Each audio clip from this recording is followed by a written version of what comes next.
And do you think there that all of those life events you've had that you were talking about earlier on are building up to Absolutely, to absolutely. You know, the idea of not having a place to live helps you to appreciate having a place to live. Not knowing where you're going to sleep. Where's your child going to sleep? How are you going to feed your child? Having to sell your blood to feed your baby affects your perspective on everything that you do the rest of your life. So do you have this kind of blessing in disguise thing that when bad things happen, often it works out for the best in the long run? I'll give you an example, okay, of, I don't want to say luck, I'll say fate. Okay. I live in Chicago, I work in New York. I fly to New York in my normal rotation every Monday night. There's a flight out of Chicago at 8:45. I've been doing this for 7 years. I fly to New York, I work Tuesday, Wednesday, Thursday, Friday. Friday evening, I go back home. Monday, September 10th, 2001. I missed my plane. I've been doing this for 7 years. My first meeting at 9 o'clock on September 11th was at the World Trade Center on the 92nd floor.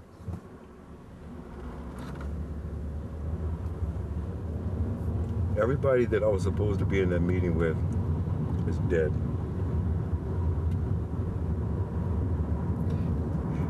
Why did I miss my plane?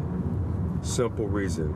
I came home solely and specifically to take my daughter shopping for school. But the fact that happened to you, that you escaped Death. Death, do you read meaning into that? Is that because that wasn't your moment? Is Totally. it just chance? Totally. Right. Was not my time. Was not my time.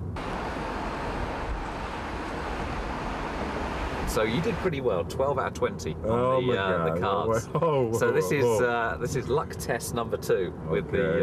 the coin here. So we'll do 6 coin tosses, and you can either call heads or tails. How many do you think you'll get correct? Let me see the coin.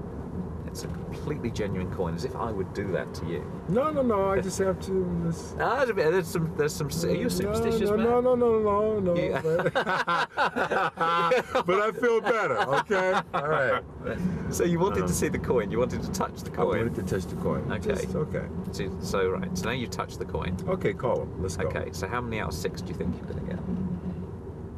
Following your lucky streak on the cards.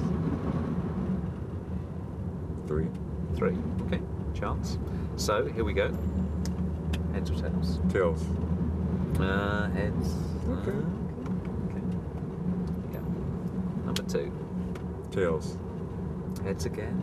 Ah, come on, you switch coins. Absolutely not. No, this is your lucky coin. I remember Okay, you my touching lucky it a minute coin. ago. Yeah. Okay. Heads or tails? Tails.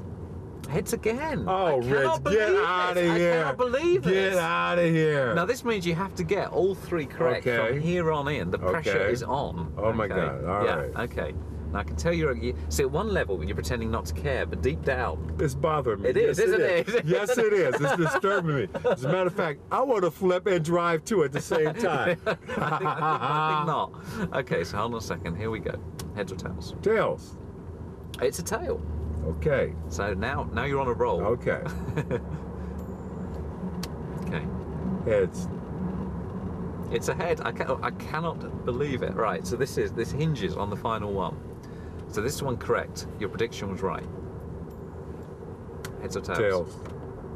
You're right. What? I'm good. Fantastic.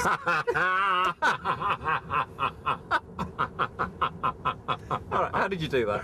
I'm good. Yeah. Come on. So now I'm getting excited about the casino. There you go. That's the whole idea. Come on, we'll play a couple of more of these games till we get to the crap tables. Then you take it out your wallet. So that's what. So I spent about 10 years doing the luck research, following these lucky and unlucky people. And then. Now, do you have you been able to track the lucky versus the unlucky in this 10-year period of time to say since we've talked? has the pattern continued That's for you one way or the other? Absolutely. The 8 years that we tracked them, they didn't change at all. And then we came up with this idea of getting the unlucky people to think like lucky people, and they changed their luck. You know, you could see unlucky people just becoming more positive over about a 2 or 3 month period. Well, give me that again. Now, you got the unlucky people to either stop seeing themselves as unlucky or to start seeing themselves as lucky. Seeing themselves as lucky. And so now, how do you do that? Well, just one thing we'd say to them at the end of the day, just write down some of the lucky things that have happened. They'd say nothing lucky's happened. We'd say, well, whatever small, maybe you found a parking space, or maybe you just have a sense of gratitude because you've got food on the table and lots of people have it in the world. And they'd write these things down. And it started to just slowly make a difference to how they saw themselves. And they'd come back after a few months doing these kind of exercises and go, you know, it's made a change. And their friends have noticed a change. They're more positive. They're in better relationships, and so on.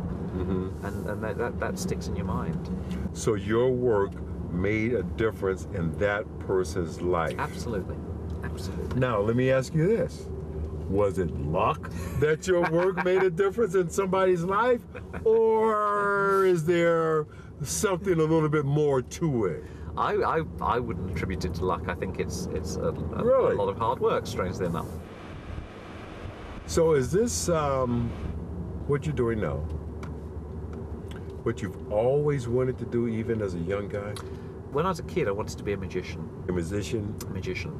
And so I worked very hard and trained and actually worked as a professional magician for a couple of years. And fascinating as it was, I kind of got a bit bored with just going out and doing shows. And what started to interest me was the psychology behind magic, of why people were making assumptions they were, how you could fool them, how they thought, you know, a coin was in one hand when in fact it was in another, and so on. And that's when I got interested in psychology. I went off and studied it. So in a sense, it's been driven by that passion. Oh, Jesus! Come on, guys! That was close.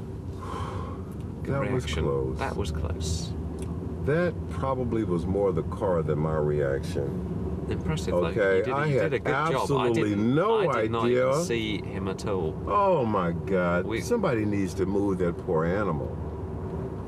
Or maybe we don't need to be out here at night if animals are going to be jumping out in the road. He was just sitting there. That was very bizarre. I just did not see him at all. Oh man, come on. That would not have been cool, Rich. That wouldn't have been good. Yeah, that wasn't a rubber dog. That was a real dog. That chance element, the reason I got into magic was when I was very young, about 7 or 8. Went to the school library to do a project on chess and misunderstood the instructions I was given to where the chess books are and ended up coming across a book on magic. And that was it, bingo. You know, Head was in that book and that was me for the next, 15 years. And it's those chance moments when you think, yeah, you know, maybe I just wouldn't have gone to that party or I wouldn't have chatted to that person. And that had a could huge have been totally impact. different. Totally different. Everything. Just turning left or right, you know, totally different. It can take your life in a completely different direction. That's right. Hey, man, look, I can testify to that. So what you're saying is we need to develop a GPS system for life. That would be fantastic. Wouldn't that be something? You just... Well, you got to look at that. You're walking along and someone says, have a good idea. And you go, oh, I'll have a good idea.